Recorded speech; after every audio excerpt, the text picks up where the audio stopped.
السلام عليك يا أبا عبد الله. بسم الله الرحمن الرحيم. الحمد لله رب العالمين، الصلاة والسلام على أشرف الأنبياء والمرسلين محمد وآله الطيبين الطاهرين المعصومين، واللعنة الدائمة على أعدائهم أجمعين من الآن إلى قيام يوم الدين بعد يوم الدين. أما بعد، فقد قال الله تعالى في كتابه المجيد وفرقانه الحميد، وهو أصدق القائلين وقوله الحق. أعوذ بالله من الشيطان الرجيم. بسم الله الرحمن الرحيم. الله نور السماوات والأرض، مثل نوره كمشكاة فيها مصباح، المصباح في زجاجة، الزجاجة كأنها كوكب دري يوقد من شجرة مباركة زيتونة لا شرقية ولا غربية يكاد زيتها يضيء ولو لم تمسسه نار، نور على نور، يهدي الله لنوره من يشاء ويضرب الله الأمثال للناس والله بكل شيء عليم. صلوات اللهم صل على محمد وآل محمد. سامعین محترم، میں آپ بزرگان کی خدمت میں خطیب کی حیثیت سے نہیں آیا، بلکہ در زہرا کے نوکروں میں نام لکھوانے آیا ہوں۔ آج میں جس معصوم امام کی عظمت کے چند گوشے آپ کی خدمت میں بیان کروں گا، اس امام کی کریمی کے متعلق روایات میں یوں وارد ہوا ہے، یہ معصوم خود بیان فرماتے ہیں، انی لأدعو لمذنبی شیعتی کل یوم مئۃ مرہ، کہ میں سجاد ہر روز اپنے گناہگار شیعوں کے لیے 100 مرتبہ ان کی مغفرت کی دعا کرتا۔ ہمارے وہ امام جو اپنے گناہگار شیعوں پہ اتنے کریم ہیں، جو ان کی مغفرت کے لیے ایک دن میں 100 مرتبہ ان کی مغفرت کی دعا کرتے ہیں۔ اور پھر یہ ہمارے امام اتنے شفیق تھے، امام علیہ السلام کے جو پڑوسی ہوتے تھے، ان پڑوسیوں میں جو ضعیف، کمزور اور بوڑھے پڑوسی تھے، امام علیہ السلام اپنے ان پڑوسیوں کے گھر میں جا کر ان کے حیوانات کو پانی پلایا کرتے تھے۔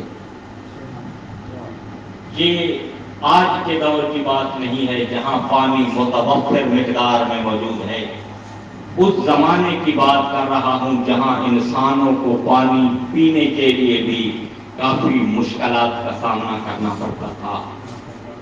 امام علیہ السلام راتوں کو جا کے اپنے پڑوسیوں کے حیوانات کو سیراب کیا کرتے تھے۔ عبد الملک بن مروان کا زمانہ ہے، وہ شام سے مکہ آیا، خانہ کعبہ کا طواف کیا اور کعبہ کے پاس اپنا منبر لگایا حاجیوں کو دیکھنے لگا. توجہ ہے نا میری طرف؟ اب ہر حاجی طواف کرنے والا عبادت گزار جب کعبہ کے پاس آتا ہے تو دیکھتا ہے اپنے زمانے کا بادشاہ بیٹھا ہے. وہ بجائے کعبہ کی طرف جانے کے سیدھا بادشاہ کے پاس جاتا ہے، سلام کر کے جو اس نے عطا دینی ہو عطا لے کے پھر عبادت میں مشغول ہو جاتا ہے. ہر آدمی آ رہا ہے، پہلے بادشاہ کا سلام پھر عبادت، پہلے بادشاہ کا سلام پھر عبادت.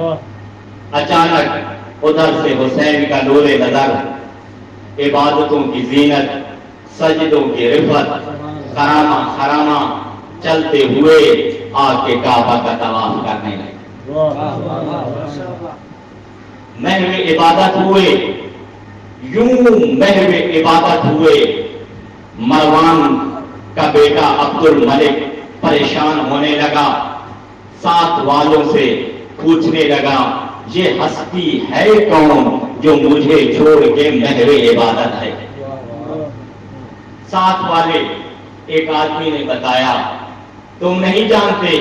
کہا نہیں میں نہیں جانتا. کہا یہ حسین کا بیٹا ہے اور رسول کا حقیقی وارث ہے. اب یہ عبادت دیکھتا رہا، ساتھ والے کو متوجہ کر کے ایک جملہ کہا بھئی ابھی تک جو طواف کر رہے تھے، حجر اسود کا بوسہ لے رہے تھے، وہ آتے میرا سلام کرتے، میں بھی دیکھتا آپ بھی دیکھتے، وہ حجر اسود کا بوسہ لیتے، خانہ کعبہ کا طواف کرتے. مگر یہ وہ ہستیاں ہیں، نظر تو یوں آتا ہے یہ کعبہ کا طواف کر رہے ہیں، مگر حقیقت یہ ہے کعبہ اس کا طواف کر رہا ہے. پھر دوسرا جملہ کہا دیکھنے والے تو یہ دیکھ رہے ہیں یہ حجر اسود کا بوسہ لے رہا ہے، مگر حقیقت یہ حجر اسود ان کے ہاتھوں کا بوسہ لے رہا ہے.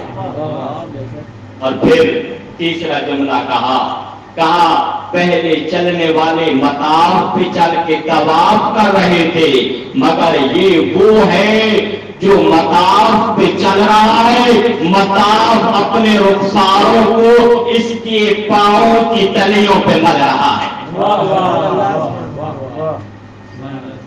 اب مروان کے بیٹے کی یہ خواہش تھی امام حسین کا یہ بیٹا میری طرف متوجہ ہوگا، مگر جو عبادتوں کی زینت ہو، سجدوں کی رفعت ہو، جو محو عبادت ہو، اسے کیا خبر بادشاہ کہاں ہے، وہ تو اپنے بادشاہ کی طرف مگن تھا، متوجہ تھا.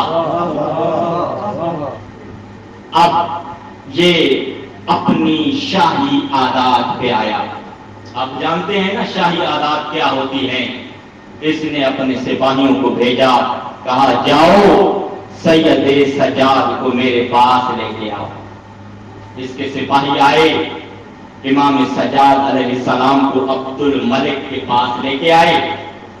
پہلا جملہ امام کو اذیت دینے کے لیے کہا سجاد میں نے آپ کے باپ کو تو قتل نہیں کیا، میری طرف کیوں نہیں آ رہے؟ امام علیہ السلام نے فرمایا میرے بابا کے قاتل نے اپنی دنیا اور آخرت کو خراب کیا ہے. فَإِنْ أَحْبَبْتَ أَن تَكُونَ كَهُوَ فَكُنْ اے عبد الملک اگر تو میرے بابا حسین کے قاتل جیسا بننا چاہتا ہے، فَكُنْ ہو جا، میں وقت کا حسین ہوں، تو وقت کا یزید بن. قسم بخدا روایت کے جملے ہیں، بے ساختہ منہ سے نکلا کلا، میں ایسا ہرگز نہیں کر سکتا. تو کہا پھر بلایا کیوں ہے؟ کہا اے سید سجاد میں نے آپ کو اس لیے بلایا ہے کہ میری دنیا میں سے آ کے کچھ لے لو۔ بادشاہ تھا، اپنی دولت پہ ناز اور فخر تھا، تو یہ کہہ رہا تھا کہ آؤ میرے پاس مال و دولت ہے، آ کے تم طلب کرو میں ادا کروں۔ جو بھی مولا نے یہ جملے سنے، کعبہ کے پاس بیٹھ کے فخر کعبہ نے اپنے دونوں ہاتھوں کو بلند کیا، 3 مرتبہ ایک جملہ کہا، اللہم آرے ہو حرمت اولیاء عندک، اللہم آرے ہو حرمت اولیاء عندک، اللہم آرے ہو حرمت اولیاء عندک، یا اللہ اسے تو اپنے اولیاء کی عظمت دکھا۔ امام علیہ السلام کے دوش پہ تھی چادر، امام علیہ السلام نے اپنی چادر اتاری، کعبہ کے پاس بچھائی، امام علیہ السلام کے سامنے پڑے تھے سنگریزے، مولا نے سنگریزوں کو اٹھایا، اپنے ہاتھ پہ رکھا، رما کفن من حسات المسجد، ان مسجد کے سنگریزوں کو اپنی چادر کی طرف پھینکا۔ راوی کہتا ہے جب امام نے اٹھائے سنگریزے تھے، جب امام کے ہاتھوں پہ آئے سنگریزے تھے، جب پھینکے سنگریزے تھے، قسم بخدا جب یہ سنگریزے امام کی چادر پہ آئے، فَإِذَا رِضَاؤُهُ مَمْلُوءٌ دُرًّا، امام کی چادر موتیوں سے بھر چکی تھی۔ نعرہ حیدری، محمد محمد وعلی محمد بلند تر صلوات۔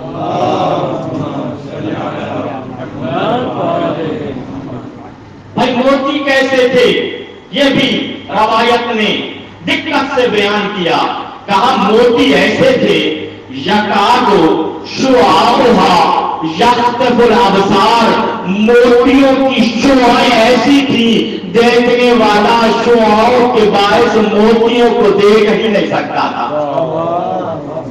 اب بھائی ہاتھ پہ کتنے سنگریزے آتے ہیں؟ 10 12 20 یا 25 آ جائیں گے۔ راوی کہتا ہے یہ 20 یا 25 سنگریزے امام کے ہاتھوں پہ تھے، جب چادر پہ آئے تو 20-25 موتی نہیں تھے، پوری چادر موتیوں سے بھر چکی تھی۔ اب عبد الملک کا منہ کھلا کا کھلا رہ گیا، پہلے تو بول رہا تھا، کبھی دائیں دیکھتا ہے کبھی بائیں دیکھتا ہے، پورے مجمع پہ سکوت طاری تھا۔ اب امام علیہ السلام نے کیا کیا؟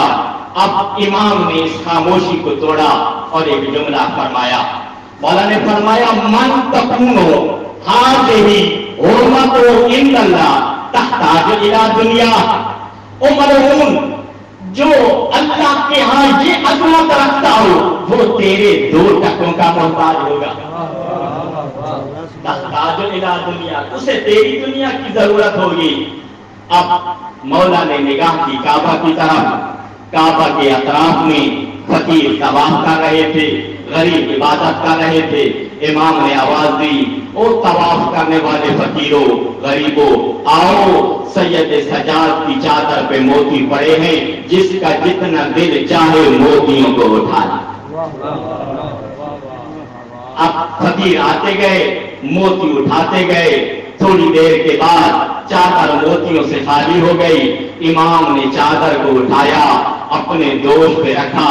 اب بھائی مجھے ایک جملہ کہنے لگو، وہ فخر کعبہ جو کعبہ کے پاس بیٹھ کے سنگریزوں کو ایسے موتیوں میں بدل دے جو بادشاہوں نے دیکھے بھی نہ ہو، اور پھر بغیر مانگے فقیروں کو عطا کر دے، ایسا فخر کعبہ سجاد کہلاتا ہے۔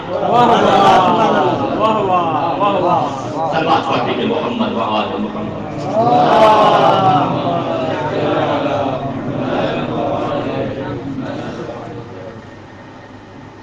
اب اسی عبد الملک کا بھتیجا تھا، تاریخ نے اس کا نام ہشام لکھا ہے۔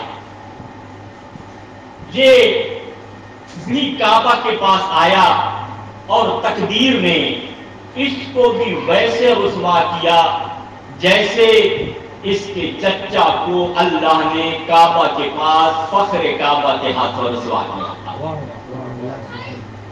ہشام جب مکہ آیا تھا اس وقت سلطنت کی کرسی پہ جو بیٹھا تھا وہ اس کا بھائی ولید تھا.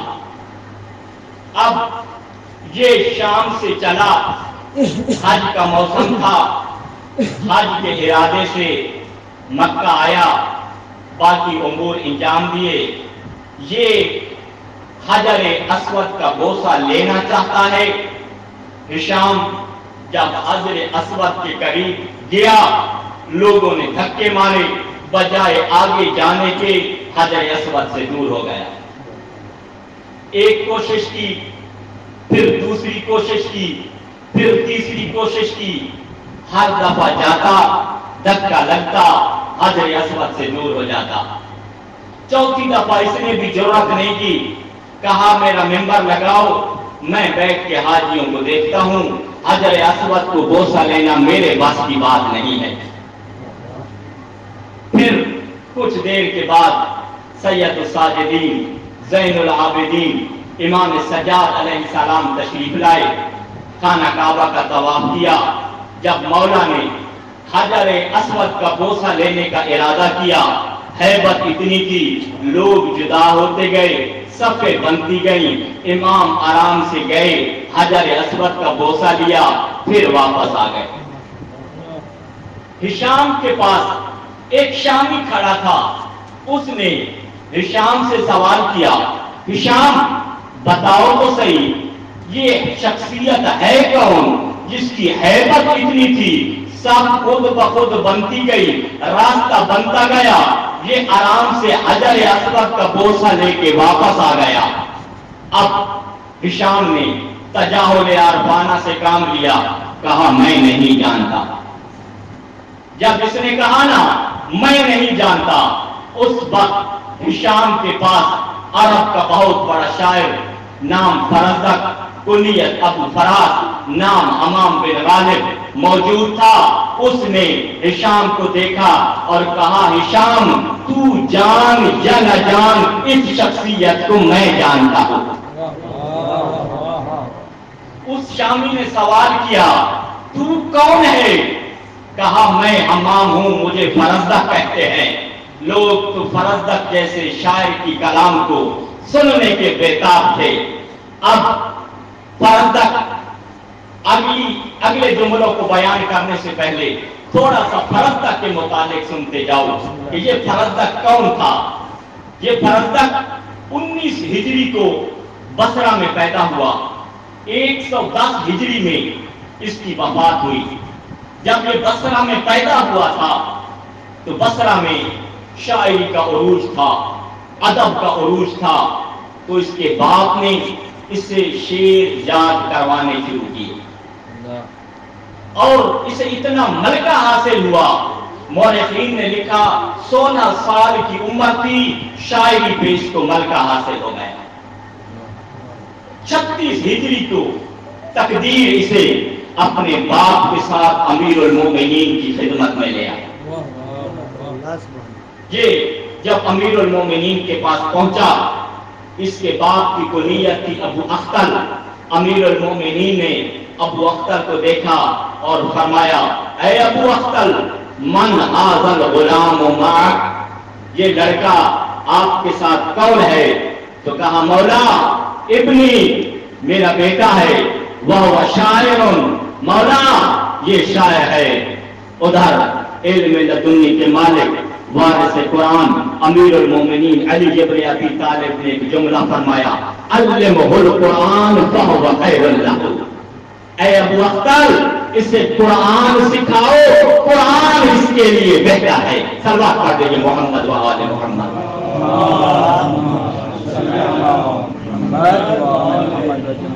اور بعض روایات بتاتی ہیں کہ امام علیہ السلام نے فرمایا علمہ القرآن فہو انفع لہ، اسے قرآن سکھاؤ، قرآن اس کے لیے نفع بخش ہے. یہ جملہ فرزدق کے دل میں لگا اور میں کہتا ہوں یہ جملہ فرزدق کے دل میں کیوں نہ لگتا، کہنے والا جو امیر کائنات تھا. اب فرزدق گھر آیا، فرزدق نے 2 قسمیں کھائیں. پہلی قسم یہ کھائی کہ میں اس وقت تک شعر نہیں کہوں گا جب تک قرآن کو حفظ نہ کر لوں۔ دوسری قسم کھائی اپنے آپ کو قید کر رہا ہوں، اس وقت اپنے آپ کو آزاد کروں گا جب پورا قرآن یاد ہو جائے گا۔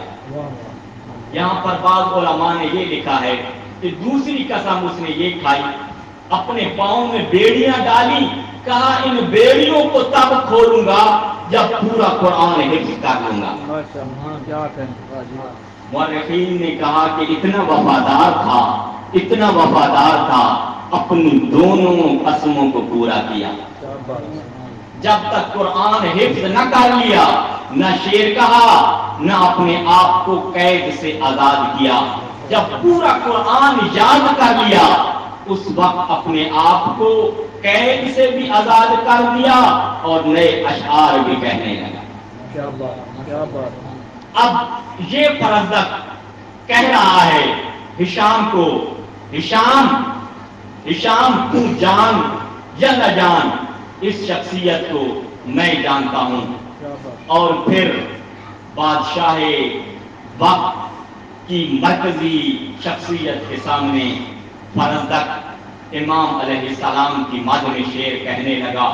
بہت بڑا قصیدہ کہا، قصیدہ تو جو کہا مگر اس قصیدے کی عظمت کے متعلق امام الحرمین طرطبی نے ایک جملہ لکھا ہے، کہا اگر فرزدق کے نامہ اعمال میں کچھ نہ ہو، فقط یہی قصیدہ ہو، باقی اعمال نہ ہو، یہ قصیدہ اس کے نامہ اعمال میں ہو جو اس نے سید سجاد کی مدح میں کہا، تو خداوند متعال اس قصیدے کے صدقے اسے جنت عطا کرے گا۔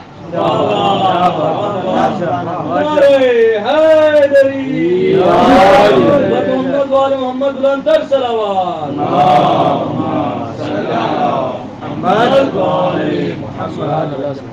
اب جب یہ قصیدہ کہہ دیا، ہشام سنتا رہا۔ اختتام قصیدے پہ ہشام نے ایک جملہ کہا، فرزدق ما قلت فینا، یہ قصیدہ ہمارے بارے میں تو نہیں کہا۔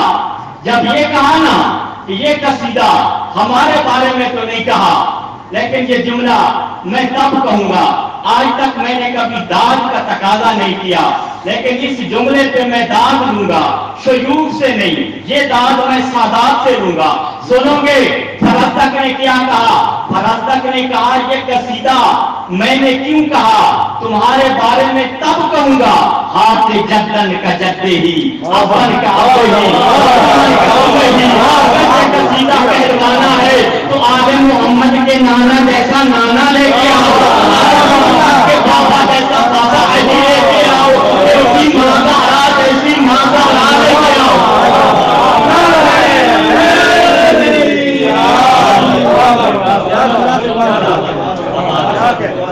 یہ قصیدے ہر کسی کے لیے نہیں کہے جاتے، یہ قصیدہ ان کے لیے کہا جائے گا جن کا نانا محمد ہوگا، جن کا بابا علی ہوگا، جن کی ماں زہرا ہوگی۔ صلوات پڑھ دیجئے محمد و آل محمد۔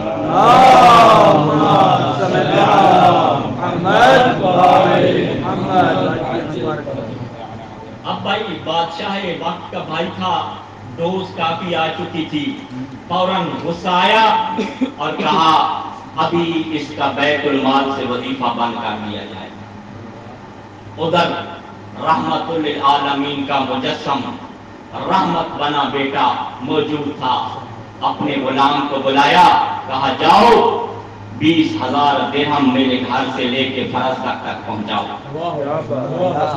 اور فرزدق کو کہنا لو کان عندی اکثر ذالک لوصلناک بہ، کہ فرزدق اگر سید سجاد کے پاس 20,000 سے زیادہ درہم ہوتے تو 20,000 سے زیادہ درہم عطا کرتا۔ اب فرزدق کے پاس غلام یہ رقم لے کے آیا، فرزدق نے اس رقم کو واپس کیا اور کہا مولا میں نے یہ شعر خدا کی رضا کے لیے کہے ہیں، میں آخرت کا امیدوار ہوں، مجھے یہ دولت نہیں چاہیے، آپ یہ دولت لے لیں۔ مولا کا غلام یہ دولت واپس لے کے آیا۔ ادھر امام سجاد علیہ السلام نے ایک جملہ کہا، قسم خدا یہ جملہ ایسا تھا جو قلم نور سے دامن غرور پہ لکھنے کے قابل ہے۔ سنو کہ جملہ کیا تھا؟ سادات بیٹھے ہو، اپنے اجداد کی عظمت کو سمجھو۔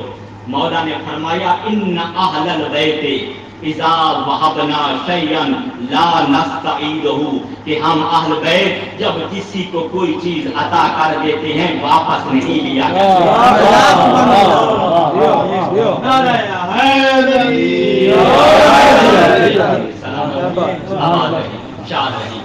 اب دل نہیں بھرا تھا ہشام کا۔ ہشام نے کہا اسے پکڑو، اور مکہ اور مدینہ کے پاس ایک قلعہ تھا جو اس وقت کی بڑی سخت جیل شمار ہوتی تھی، اس کو کہتے تھے عثمان کا، اس کو عثمان جیل میں ڈالو۔ شاعر تھا، شاعر ویسے بھی غریب ہوتے ہیں، پکڑا پکڑ کے لے کے عثمان جیل میں ڈال دیا۔ اب ہشام دھمکیاں دیا کرتا تھا، تمہیں قتل کر دوں گا، تجھے مروا دوں گا، تیری لاش ہی نہیں ملے گی۔ اس نے امام سجاد علیہ السلام کو پیغام بھجوایا، مولا میں نے قصیدہ تو آپ کی مد میں کہا ہے، اب قتل کی دھمکیاں مل رہی ہیں۔ امام علیہ السلام نے فرمایا اچھا، دعا لہو وخلصہ اللہ۔ امام علیہ السلام نے ہاتھ دعا کے لیے بلند کیے، ابھی دعا ختم نہیں ہوئی تھی، اس کی رہائی کا پروانہ آ گیا۔ جیل سے نکلا، سیدھا وہاں آیا جہاں امام سجاد علیہ السلام تشریف فرما تھے۔ کہا مولا مہا اسمی میرا دیوانے، مولا زندگی تو مل گئی ہے، رہائی بھی مل گئی ہے، لیکن اب کھانے کے لیے کچھ نہیں ہے، دیوان سے میرا نام مٹا دیا گیا ہے۔ مولا نے فرمایا کم کانا عطاؤ، اتنا ملتا تھا تمہیں؟ کہا کالا قضا و قضا، مولا اتنا ملتا تھا۔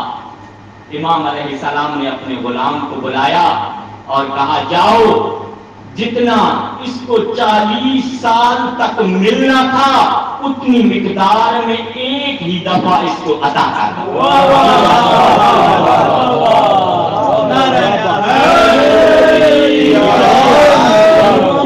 محمد بلندر صلوات۔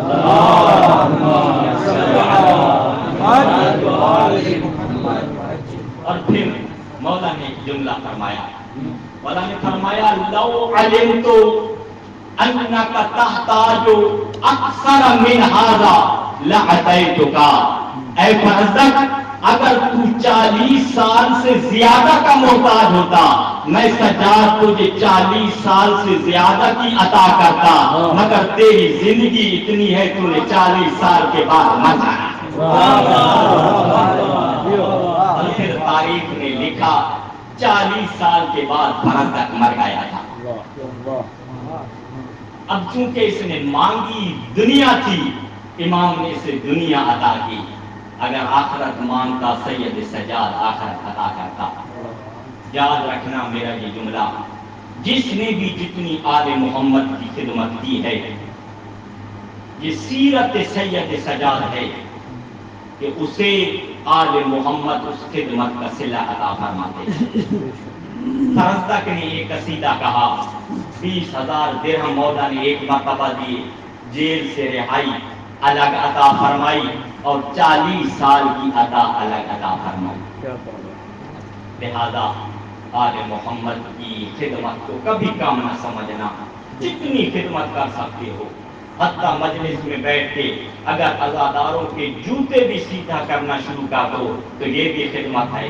اور میں نے بعض کتب میں یہ دیکھا ہے، امام حسین علیہ السلام نے بعض علماء کو کہا جاؤ میرے فلاں عزادار تک حسین کے سلام پہنچاؤ۔ کہا کیوں مولا؟ کہا اس لیے کہ مجلس میں آئے ہوئے میرے عزاداروں کے جوتے سیدھے کرتا ہے، یہ ادا مجھے بڑی پسند ہے، اس لیے حسین سلام بھیج رہا ہے۔ عزاداروں، عزیزوں، آل محمد نے اس دین کو بچانے کے لیے بہت قربان کیا ہے۔ مگر جتنا امتحان سید سجاد نے دیا ہے عزادارو ایسا امتحان کسی نے نہیں دیا۔ میرا جملہ تحمل سے سننا۔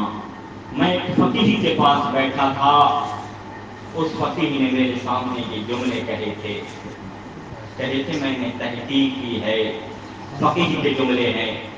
کہا ہمارے جس امام کا نام علی ہے، ہمارے اس امام پہ بہت زیادہ مصائب آئے ہیں۔ اللہ اکبر۔ اسی وجہ سے عزاداروں جب سید سجاد سے پوچھا جاتا مولا سب سے زیادہ مصائب آپ پہ کہاں آئے، تو 3 مرتبہ ایک جملہ کہتے الشام الشام الشام۔ عزاداروں سنو گے وہ مصیبت کیا تھی۔ امام سجاد کی زوجہ نے امام باقر کو اٹھایا ہوا تھا، اپنے چہرے کا پردہ بالوں سے بناتی تو امام باقر گر جاتے، اگر امام باقر کو سنبھالتی تو منہ ننگا ہو جاتا۔ امام سجاد یہ منظر دیکھ رہے تھے، ہاتھ گردن کے ساتھ اٹھے۔ بس عزادارو رسول کا ایک صحابی ہے، نام سہل بن سعد ساعدی ہے، یہ شام کے بازار میں آیا، دیکھا لوگ ایک دوسرے کو مبارکباد دے رہے ہیں، گلے مل رہے ہیں۔ عزادارو یہ پوچھتا ہے میں عیدوں کو جانتا ہوں، آج کوئی ایسی عید تو نہیں ہے جس پر عید مبارک کیا جائے، یہ خوش کیوں ہے؟ دیکھا ایک بوڑھا دیوار کے ساتھ سر لگا کے رو رہا تھا۔ سہل کہتا ہے اے بوڑھے تو کیوں رو رہا ہے؟ کہا تو یہ کیوں نہیں کہتا آسمان گرا کیوں نہیں ہے، زمین پھٹی کیوں نہیں ہے؟ کہا کیوں کیا ہوا؟ کہا تو نہیں جانتا؟ کہا نہیں۔ کہا محمد کا نواسا حسین شہید ہو گیا ہے، سر نو کے نیزہ پہ بلند ہے، اسی حسین کی بہنیں، اسی حسین کی بیٹیاں ننگے سر بے پلان اونٹ پہ شام کے بازار میں آ رہی ہے، ان کا بیٹا سید سجاد بے پلان اونٹ گلے میں توق پہنے آ رہا ہے۔ کہا اے بوڑھا بتا تو صحیح یہ کون سا حسین ہے؟ مدینے والا حسین؟ کہا ہاں مدینے والا حسین۔ ساتھ گاڑے مار کے رونے لگا۔ کہا کس باب سے یہ قافلہ آ رہا ہے؟ کہا باب سعد سے یہ قافلہ آ رہا ہے۔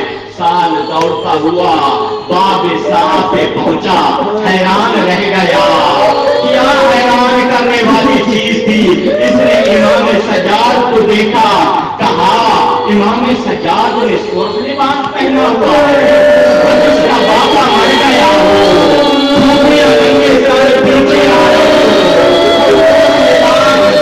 آ رہا ہے۔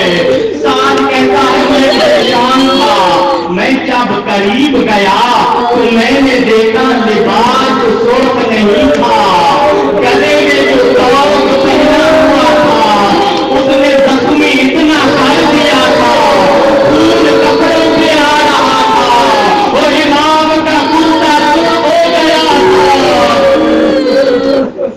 عزادارو اب مجھے معاف کرنا، جانتی ہو یہ توق کیسا تھا؟ اب جو سادات بیٹھے ہو یہ میرے ہاتھ بندھے ہوئے ہیں، علماء نے لکھا وَفِيهِ أَرْبَعَةُ مَسَامِيرَ، اس توق میں 4 تیر تھے، ایک اگلی طرف تھا، ایک پچھلی طرف تھا، ایک دائیں طرف تھا، دوسرا بائیں طرف تھا۔ كُلَّمَا مَالَتْ رَقَبَتُهُ إِلَى جَانِبٍ التقطت مسمار فی رقبتہ، امام دائیں ہوتے دائیں طرف والی میز لگ جاتی، امام بائیں ہوتے بائیں طرف والی میز لگ جاتی، آگے ہوتے آگے والی میز لگ جاتی۔ عزاداروں ذرا